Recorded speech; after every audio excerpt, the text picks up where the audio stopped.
नमस्कार, news capital express में आपका स्वागत है। बुलेटिन की शुरुआत करते हैं खास खबरों के साथ। मुझे बदनाम करने के लिए व मेरी प्रतिष्ठा खराब करने के लिए षड्यंत्र करके मुझे बदनाम किया जा रहा है। प्रतिमा मुर्दगुल शर्मा जबलपुर द्वारा मुझसे 10 करोड़ रुपए मांगे गए। वह पैसे नहीं देने पर मेरे राजनीतिक करियर खत्म करने की धमकी दे रहे हैं। उक्त बात विधायक उमंग सिंगार ने कही है। उमंग सिंगार ने आगे का यह भी कहा है कि पिछले कई दिनों से मुझसे 10 करोड़ रुपए की मांग कर रही है। नहीं देने पर मेरे खिलाफ पुलिस में प्रकरण दर्ज करने की धमकी दे रही थी। प्रतिमा मुझे पिछले कई दिनों से मानसिक रूप से भी प्रताड़ित कर रही थी। मेरे मारपीट कर गाली गलौज कर रही थी। इस वजह से मैंने भी पुलिस में कुछ दिन पहले उसके खिलाफ आवेदन दिया था। साथ ही इस विवाद को लेकर प्रतिमा मुझे प्रताड़ित कर रही है कि वह ब्लैकमेल कर रही है। राजनीतिक षड्यंत्र करके मुझे फंसाया जा रहा है। तो इस बात का मुझे समझ में नहीं आता कि इस प्रकार की राजनीतिक षड्यंत्र क्यों रचा जाता, और अगर षड्यंत्र रचा जा रहा है तो उन नेताओं को भी कहना चाहता हूं कि इतनी गंदी राजनीति आप लोग मत ना करें। मैं लोगों के साथ खड़ा रहा, गंदवानी में क्षेत्र में ईमानदारी से काम किया करता रहूंगा, ये भी मैं आपको विश्वास दिलाता हूं। और इन जो महिला ने आरोप लगाए हैं, ये ठीक है, निजी हमारा पारिवारिक मामला है, लेकिन इन्होंने क्या सोच के लगाया, इनके पीछे इसकी क्या मंशा है, ये तो यही बता सकती है। कोई व्यक्ति अपने परिवार के व्यक्ति के खिलाफ इस प्रकार के आरोप लगाता तो बड़ा दुख होता है, लेकिन वो हमारी मैं ठीक है, मैं इनका सम्मान करता हूं, लेकिन जिस प्रकार से इन्होंने मुझे मानसिक रूप से प्रताड़ित किया, आर्थिक रूप से प्रताड़ित किया, उसकी भी मैंने आवेदन पुलिस में पहले दिया था। उस पर अभी तक आज तक कोई कार्रवाई नहीं। तो ये प्रताड़ना पिछले 4-6 महीने से झेल रहा था मैं।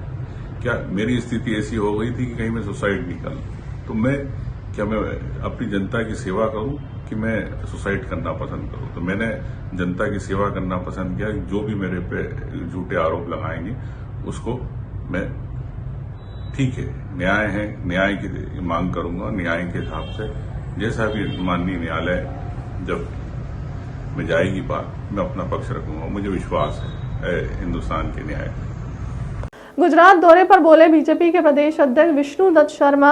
अहमदाबाद के अंदर साबरमती में भारतीय जनता पार्टी के केंद्र नेतृत्व का आदेश हुआ है। मैं भी 3 दिन रहकर गुजरात चुनाव में अपनी सहभागिता करने का प्रयास करूंगा और कुछ सीखने का अवसर मिलेगा। गुजरात में सरकार लगातार ऐतिहासिक काम कर रही है। वहां का संगठन भी बहुत महत्वपूर्ण है और मॉन्यूटली माइक्रो मैनेजमेंट के आधार पर जो गुजरात चुनाव में काम कर रहे हैं, वहाँ के कार्यकर्ता करते हैं, वहाँ का नेतृत्व जो करता है, उस दिशा में पुनः लगातार सरकार भारतीय जनता पार्टी को बनी है। और इस बार तो और ही इतिहास बनने वाला है कि मैं भी कुछ सीखने के लिए और अपना कुछ योगदान और अपनी भूमिका निभा सकते हैं। तो मुझे भी 3 दिन का अवसर गुजरात चुनाव में मिला है।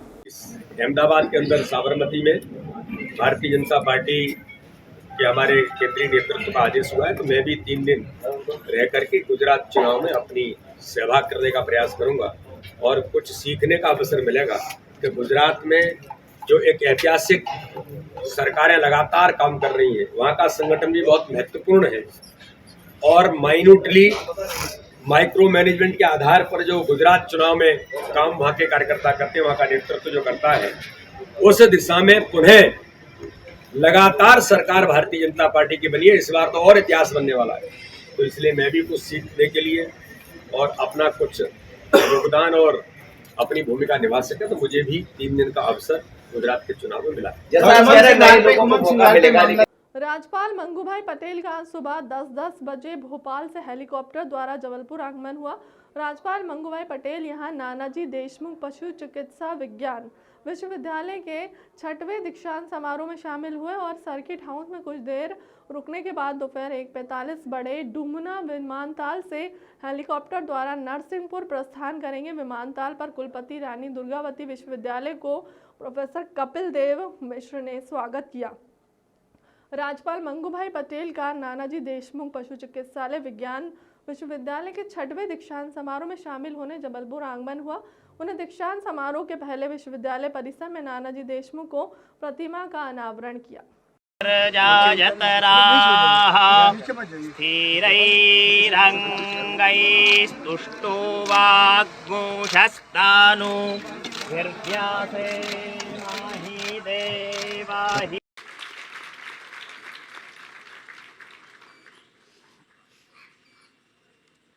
सदा परिभवेग्नमदीष्टदोऽहं तीर्थास्पदं शिवविरञ्चिनुतं शरण्यं प्रत्यार्तिहं भद्रं कर्णेभिः शृणुयामादेवा भद्रं पश्ये। स्थापना 3 नवंबर 2009 को हुई थी। पशुधन किसानों के लिए आर्थिक उन्नति का स्रोत हो सकता है, इसलिए नाना जी के मन में विचार था कि देसी नस्ल के पशुओं का उत्पादन बढ़ाया। विधि परिषद के प्रेम मंडल सदस्य, विद्या परिषद के सदस्य, उपस्थित महानुभाव भाइयों बहनों, प्यारे बच्चों, मीडिया के मित्रों, नानाजी देशमुख पशु चिकित्सा विज्ञान विश्वविद्यालय जबलपुर के दीक्षांत समारोह में आप सबके साथ सम्मिलित होने पर मुझे बहुत प्रसन्नता हुई है।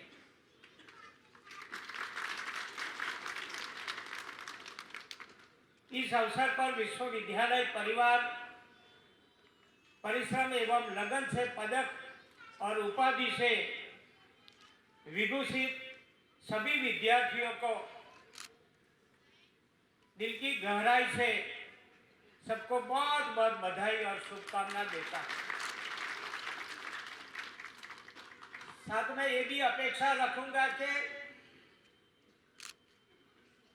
आपने बहुत अच्छी तरह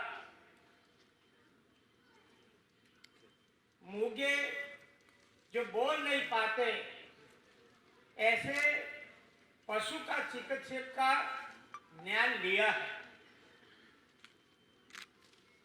मैं समझता हूं स्वर्गस्थ नानाजी देशमुख महामानव थे। उनको मैंने नजदीक से देखा है, सुना है। उनकी विचारधारा से उनके मन में जो सेवा का भाव पड़ा होता है, उसके आस विश्वविद्यालय उनके राह पर चलकर बहुत अच्छा दिन बर दिन प्रगति करते जा रहे। मैं समझता हूं जहां भी नाना जी का आत्मा होगा वहां उनको एकदम सांत्वना मिलती रहेगी। अभी बच्चों ने भी ये राह पकड़ी है। प्रतिज्ञा लेते समय भी प्रतिज्ञा लेते लेते अपने मन में भाव ये प्रकट हो रहा होगा कि मेरे को मानव जीव नहीं मगर जो। भोपाल राहुल गांधी यात्रा के प्रदेश प्रभारी पीसी शर्मा ने राहुल गांधी की यात्रा को लेकर कहा कि भाजपा डरी हुई है। सुरक्षा को लेकर कहा कि भारतीय जनता पार्टी की सरकार है, आम आदमी को सुरक्षा मिलती नहीं। भोपाल राहुल गांधी की भारत जोड़ो यात्रा 23 नवंबर को बुरहानपुर से रास्ते मध्य प्रदेश में प्रवेश करेगी। इसको लेकर पीसी शर्मा ने कहा कि राहुल गांधी का भव्य स्वागत बुरहानपुर में किया जाएगा। यात्रा में सम्मिलित होने वाले कार्यकर्ताओं को कार्ड दिए जा रहे हैं। उत्साह राहुल गांधी की यात्रा को लेकर खंडवा से गाना में टंटिया भील की समाधि पर जाएंगे।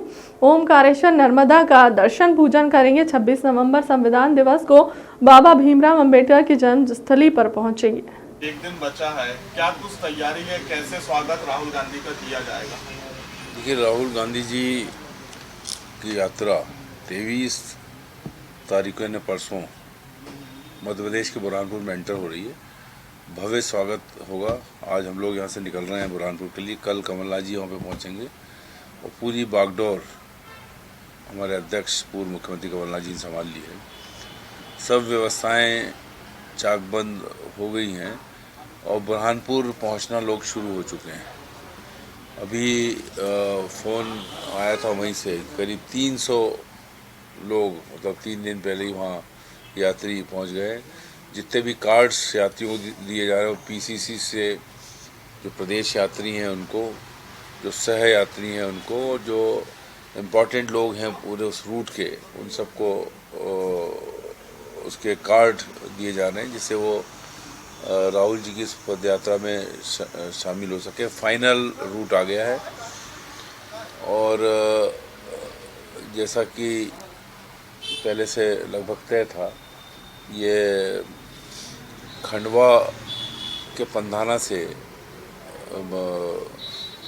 टंटिया भील की समाधि और मूर्ति पे वहाँ जाएंगे।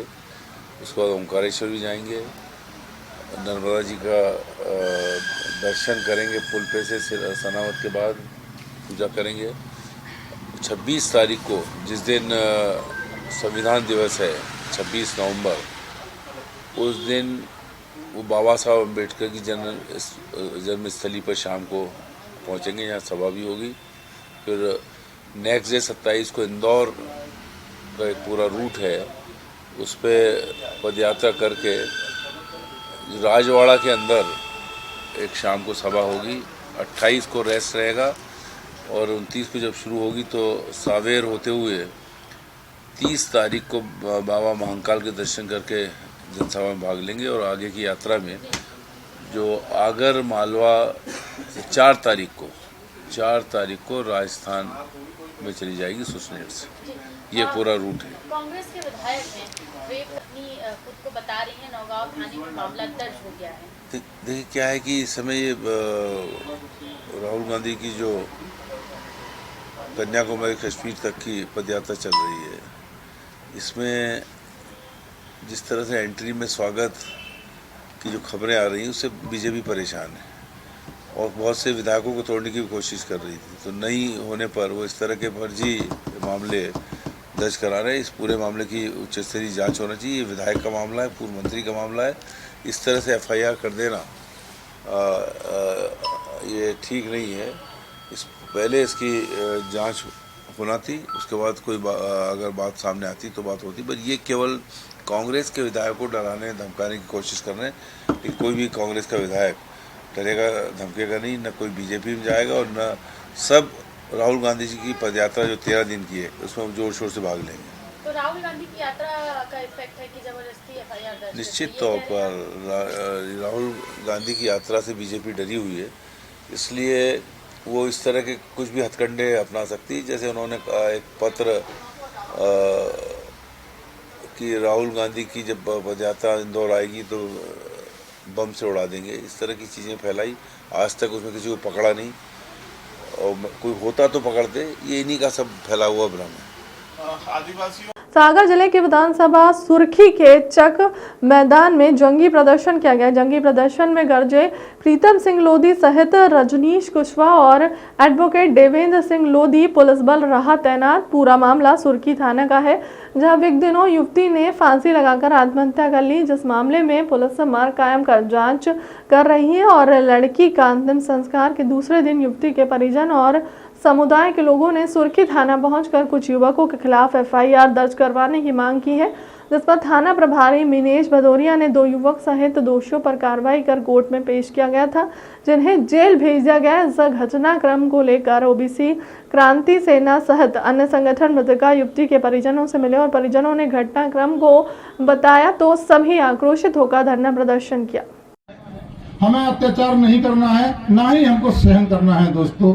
और अत्याचार करना बहुत बड़ा पाप होता है, लेकिन अत्याचार सहना उससे भी बड़ा पाप होता है। लेकिन अत्याचार देखना वो सबसे बड़ा पाप होता है। हमारे पास में अगर अत्याचार हो रहा है और हम खड़े देख रहे हैं, कुछ नहीं कह पा रहे, तो हम उसमें भागीदार, पाप के भागीदार बनते हैं दोस्तों। ये 2 हत्याएं हुई हैं, लक्ष्मी जी की और कुशवाहा जी की। इनमें हमें बढ़ चढ़कर बोलना है और बढ़ चढ़ करना है। इस लड़ाई को मैं अंजाम तक पहुंचाऊंगा दोस्तों। केवल आप तो मेरा साथ देते रहना, इसको मैं लास्ट अंजाम तक ले जाऊंगा। मैंने दोस्तों ईमानदारी की बात यह है कि मैंने घर बार छोड़ दिया, मैं केवल आपकी लड़ाई के लिए निकला हूं। ये ध्यान रख लेना मेरे भाइयों, जब तक इस लड़ाई को अंजाम तक नहीं पहुंचाऊंगा तब तक मैं चैन से नहीं बैठूंगा। दोस्तों, इनको बताऊंगा, जो पूंजीपतियों को बताऊंगा, हमारे ये बड़े भाई हैं इनको भी बताऊंगा। मैं बड़ा भाई किसको बोलता हूं? हम स्वर्ण समाज को मैं बड़ा भाई बोलता हूं, अपने को मैं बीच का भाई बोलता हूं, लेकिन हमारे जो SC ST के लोग हैं वो हमारे छोटे भाई है। हम घर में भी देख लो, बड़ा भाई अगर कोई चीज लाएगा घर में तो सबसे छोटे भाई को पहले देखते हैं हम कि छोटे भाई को हम दें। छोटे भाई से ज्यादा प्रेम करना चाहिए, लेकिन यहाँ उल्टा हो रहा है, छोटे भाई को तो और निगलेक्ट किया जा रहा है। और क्या आपकी अब मांग है? मैं प्रीतम लोधी भाजपा से दो बार निष्कासित। आपने जो क्वेश्चन किया है अच्छा क्वेश्चन किया है, इसमें मुझे आपका भी साथ जरूरी है, आप लोग भी साथ दो। मैं इस दोनों केसों को मैं जल्द से जल्द प्रधानमंत्री महोदय के समक्ष रखने वाला हूं मैं, और वो भी यहाँ से पैदल जाऊंगा और मेरे साथ पूरी जनता जाएगी, पैदल पदयात्रा करेंगे हम, तो पदयात्रा के जरिए मैं रखूंगा। मुझे प्रधानमंत्री पर भरोसा है, जैसे देश को भरोसा है, हमारा प्रधानमंत्री बहुत अच्छा काम कर रहे हैं, और प्रधानमंत्री भरोसा है कि इन दोनों केसों को वो संज्ञान में लेंगे और इन दोनों को वो न्याय दिलवा देंगे। हमारे मुख्यमंत्री महोदय जी से भी मेरी बात हुई है, हमारे मुख्यमंत्री महोदय भी बहुत अच्छे व्यक्ति हैं, और लेकिन हमारे मुख्यमंत्री को कुछ लोगों ने हाईजैक कर लिया है, वो उनको काम नहीं करने दे रहे हैं। मैं इसीलिए यहाँ जगह जगह जो लोगों के पास जा रहा हूँ मैं, कि जिन लोगों को न्याय मिले और इनको उनके साथ अन्याय न हो। OBC ST के पास बहुत अन्याय हो रहा है, इसकी लड़ाई में अंजाम तक पहुँचाऊँगा। जब तक इनकी लड़ाई को न्याय नहीं दिलवा दूंगा तब तक मैं चैन से नहीं बैठूंगा, और मैंने घर छोड़ दिया है बिल्कुल पूरी तरह से, और पूरी तरह से मैं इन लोगों के साथ में। भाई साहब, OBC महासभा अगला विधानसभा चुनाव लड़ेगी क्या? OBC अकेली नहीं लड़ेगी, इसमें हमने 5 पांडव बनाए हैं, सपा, बसपा, भीम पार्टी और आप पार्टी और OBC, ये 5 पांडव मिलकर एक गठबंधन बनाएंगे, और हम ज्यादा सीटों पर नहीं लड़ेंगे चुनाव, हम केवल लड़ाई लेंगे 50 सीटों पर। 50 सीटों पर हम केवल क्योंकि कांग्रेस और बीजेपी बहुत बड़ी पार्टी बन गई है, बहुत पैसे वाली पार्टी बन गई है। अगर इनसे लड़ना है तो हम केवल सीटों पर लड़ाएंगे, आप लोग, और ये तय है कि ये 5 पांडव अब की बार किंग मेकर बनेंगे, इनके बगैर सरकार नहीं बनेगी। पदयात्रा कब से निकालेंगे? पदयात्रा मेरी 10 तारीख से लगभग निकलेगी, और जब तक तैयारी चल रही है, लोग तैयार कर रहे हैं। मैं मीडिया के माध्यम से कहूँगा, क्योंकि 5-6 चुनाव हार चुका हूँ, पैसे खत्म हो गए हैं मेरे पे, तो मैं एक खाता खोल लूंगा, कृपया करके लोगों से कहूंगा उसमें 100 रुपए डाल दें ताकि मेरी पदयात्रा में सफल हो। उम्मीदवार होंगे किस पार्टी से? मैं लोग जनता कहेगी तो चुनाव लड़ूंगा, हो सकता है मैं चुनाव न लड़ूं। भाई साहब, आपकी पदयात्रा कहाँ से शुरू होगी, कहाँ तक जाएगी? पिछोर से शुरू होगी, क्योंकि पिछोर में बहुत अन्याय हुआ है, कांग्रेस बीजेपी दोनों मंत्रियों ने अन्याय किया है वहाँ पे, और पिछोर से शुरू करूंगा, क्योंकि पिछोर को बहुत दबाया है इन लोगों ने, वहाँ के कार्यकर्ता को मसल के रख दिया, वहाँ के लोगों को मसल के। भारतीय किसान संघ ने सरकार से विधानसभा का विशेष सत्र बुलाने की मांग की। किसानों की समस्याओं को लेकर बुलाए गए विशेष सत्र किसानों को लागत के आधार पर दिया जाए, उपज का लाभकारी मूल्य, प्रदेश में खाद का संकट है जिसे सरकार दूर करे, किसानों के नाम पर हो रही राजनीति खत्म हो। कल 22 नवंबर को भोपाल के किसानों का होगा शक्ति प्रदर्शन, ग्राम सभा के विधानसभा तक होगा शंखनाद। केंद्र सरकार ने किसानों के विभिन्न मांगों को लेकर भारतीय किसान संघ 19 दिसंबर को दिल्ली में किसान गर्जना रैली करेगा। संघ की सरकार से मांग किसानों को मिलने वाली है विभिन्न अनुदान की राशि सीधे किसानों के खाते में दी जाए, किसान सम्मान निधि में बढ़ोतरी की जाए, लागत के आधार पर लाभकारी मूल्य लागू दिलाया जाए। तो राय नगरी आपको स्वीकार कर रहे हैं और रात भर लाइन में लोग खड़े हैं। यदि एक कांग्रेस का विधायक या दूसरे जनप्रतिनिधि, वो भी जनप्रतिनिधि है, यदि वो खाद दिलाने की जनता को मदद करने की कोशिश करता है तो उसके खिलाफ यहाँ FIR दर्ज होती है। देखो, ये 2 विसंगतियाँ एक साथ कैसे हो रही है? 2 विसंगतियाँ नहीं है, एक आधा 10 किसान को किसने दे दिया समस्या समाधान हो जाएगा क्या? ये तरीका गलत है। इसमें राजनीतिक विरोधाभास का जो विषय चल रहा है वो तरीका सही नहीं है। अगर कोई पार्टी के नेता भी चाहते हैं सरकार साथ बैठकर और हम सब पूछे क्या व्यवस्था होना चाहिए। हम कांग्रेस को, भाजपा को और कोई पार्टी यहाँ होगा बता देंगे कि ये व्यवस्था में किसान को खाद ठीक से मिलेगा, समय पर मिलेगा और ढंग से मिलेगा।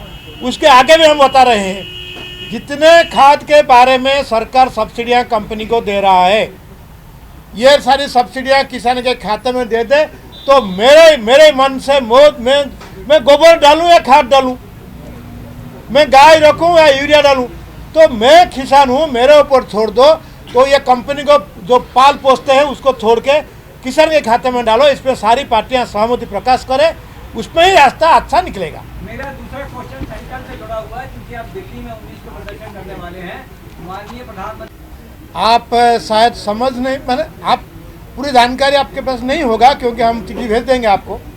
सरकार को जिस कड़े भाषा में हमने चिट्ठी लेकर वार्तालाप कर रहे हैं, अभी हम बोल रहे हैं कि सरकार ऐसा अनुमति कैसे दिया, कोई सौदेबाजी तो नहीं हुआ। इससे कड़ा शब्द में बोलना कठिन है। ऐसा करके हमने दिए हैं, कुछ वैज्ञानिक बैठे हैं उनके समर्थ में। कुछ जो GSC नाम का संस्था है वो बहुत खतरनाक संस्था है, उसको डिसमेंटल करने के लिए सरकार को हमने अपील कर चिट्ठी लिखे हैं, उसको खारिज करो। पहले 2-3 संस्थाएं हैं जो इसमें खेल खेल रहे हैं। हमारे देश में GM फसल की कोई ज़रूरत नहीं है। ये GM फसल जहरीला है, सारी जैव विविधता को समाप्त करने वाला फसल है, और ये एक तकनीकी जो फेल हो चुका है दुनिया में। दुनिया में कहीं भी GM फसल में अधिक उपजाऊ वाला जीन डाला नहीं गया, फिर भी झूठे तरीके से बोलेंगे अधिक उपजाऊ वाला है। 50 बार सरकार से लेकर सबको बोला गया है, और ये अपना किसान संघ का सफलता है। 20 साल से हम इसको रोक के रखे हैं, अभी तक हम लोग सुरक्षित है, अभी तक हम लोग फसल को बचा के रखे हैं किसान संघ का प्रयास के कारण। जैसे जब जरूरत पड़ता है उसी कड़े भाषा में हम उनको बात करते हैं, वैज्ञानिक तौर पर बात करते हैं, और जैसे अवैज्ञानिक तौर से बात करते हैं, सारी विषय पर बात करते हैं। वार्ता जारी है। तो उन्होंने कहा था कि हम हर हालत में किसान की इनकम को दुगना कर देंगे। सरकार को बने आज 8 साल हो गए।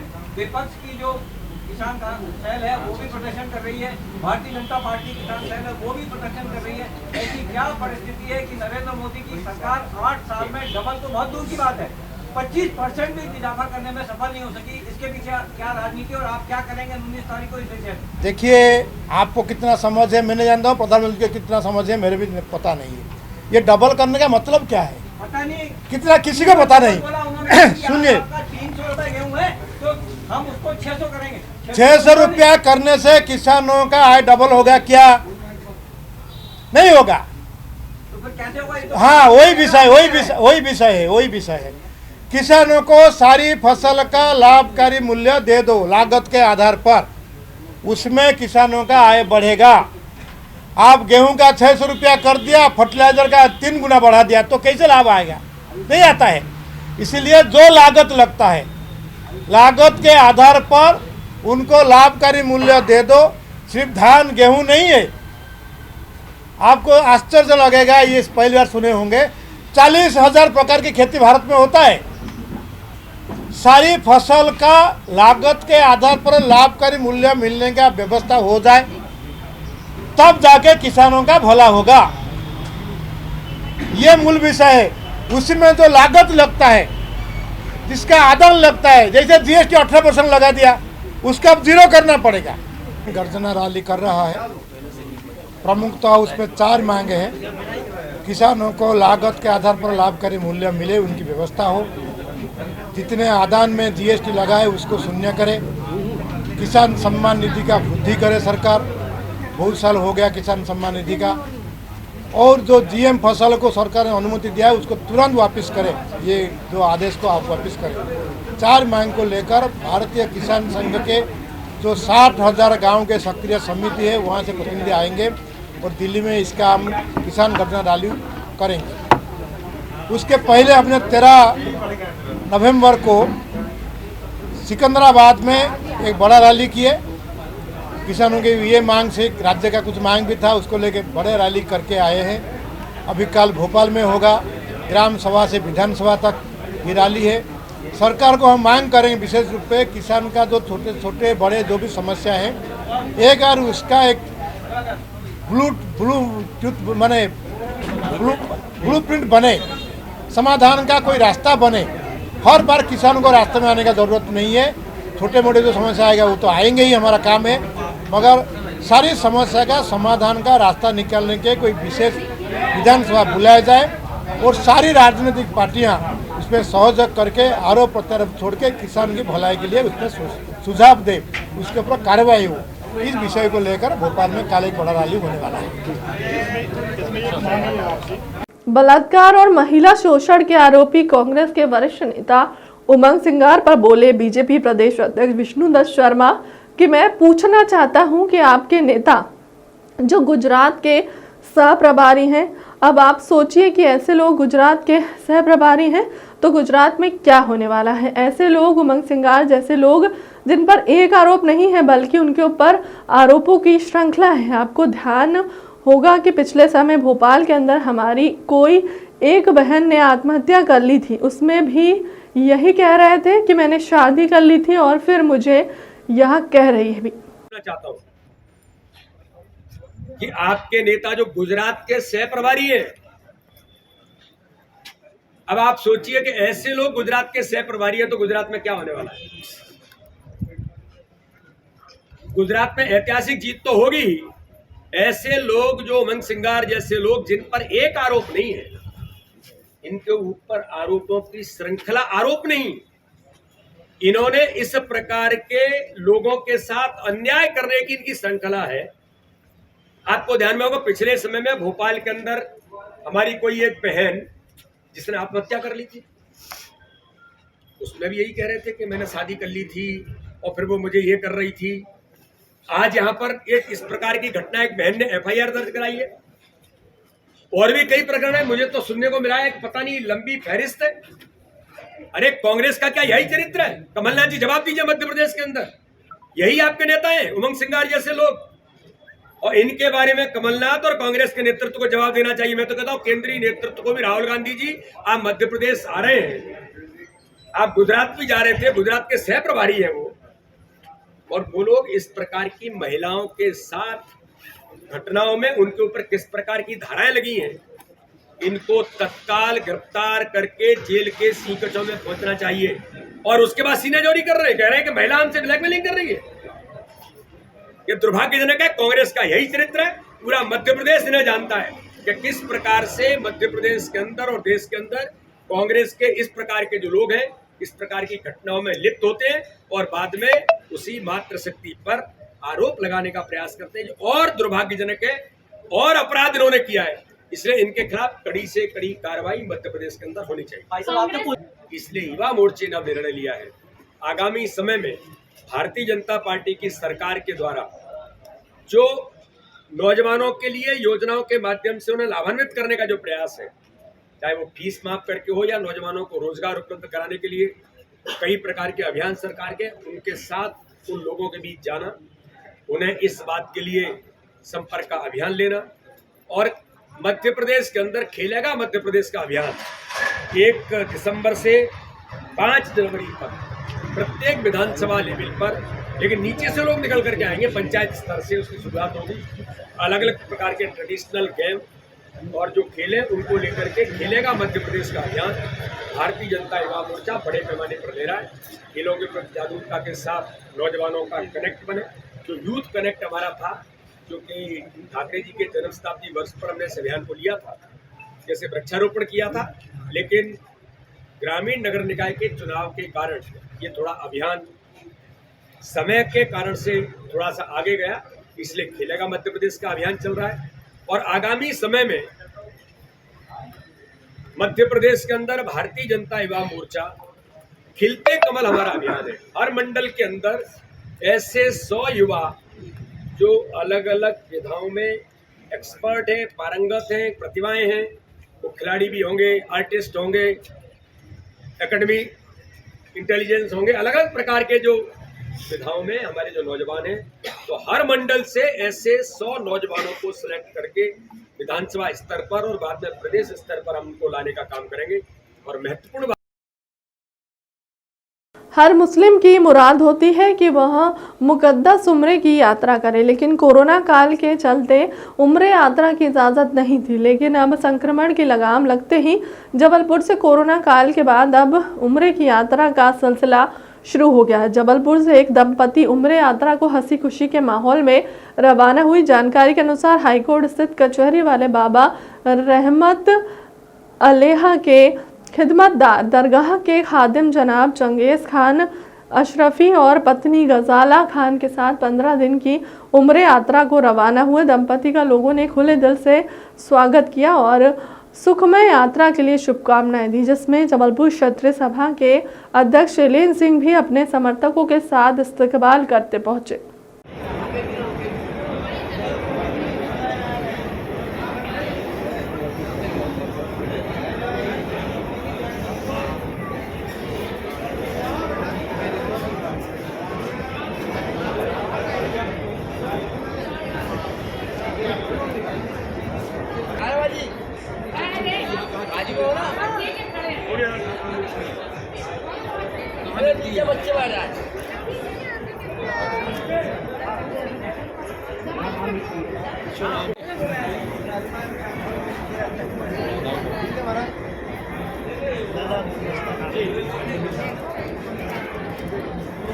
भैया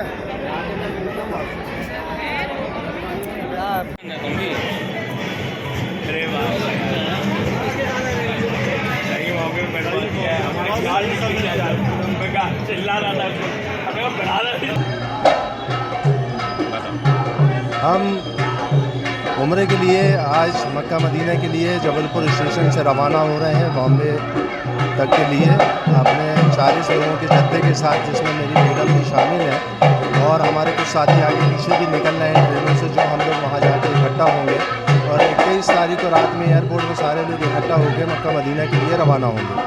वहाँ पे उम्रे की रस्म अदा की जाएगी, तवाफ़ किया जाएगा, इबादत करेंगे और दुआ करेंगे मुल्क की तरक्की के लिए। मुल्क में भारत चाहे कायम रहे, अमन चैन रहे और मुल्क हमारा तरक्की करे। और 6 तारीख को वहाँ से वापसी होकर 9 तारीख को हम लोग जबलपुर वापस आएंगे अपने जत्थे के साथ।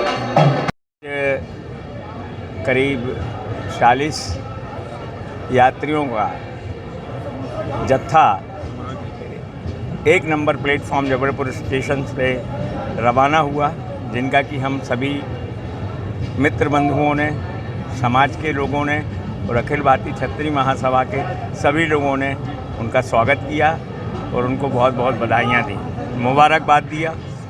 और कचहरी वाले बाबा की दरगाह के जो खादिम हैं चंगेज भाई भी उनके साथ करीब 15 से 20 दिनों के लिए साथ में गए हुए हैं। उनको हम सभी लोगों ने खूब खूब शुभकामनाएँ दी और प्यार दिया। उनकी यात्रा मंगलमय हो, यही हम सभी मिलकर प्रार्थना करते हैं, ईश्वर से कामना करते हैं, ऊपर वाले से कामना करते हैं। जय। फिलहाल के लिए अब तक की खबरों में इतना ही। देश दुनिया की तमाम बड़ी खबरों के लिए बने रहे हमारे चैनल के साथ। नमस्कार।